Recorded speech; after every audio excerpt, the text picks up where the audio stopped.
They dial it up for you. You make the break on the ball. It seems like you're almost counted for half a second. Great recognition. Oh. He's going to think about that one. Win or lose, he'll be thinking about that one for the rest of the week. Ball starts. 6 to 7, offense. Situation.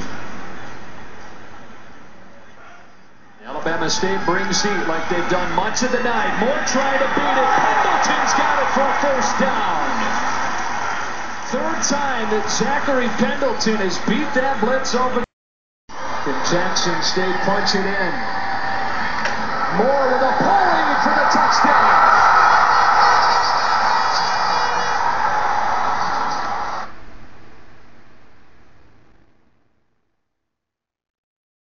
Follows the quarterback a little bit too long, and at the end of it, that's all Tommy Gooden realizing he was close to the goal line, making the guy miss, and it's first and goal for the Tigers. And Jackson State punch it in. Moore with a pull lead for the touchdown.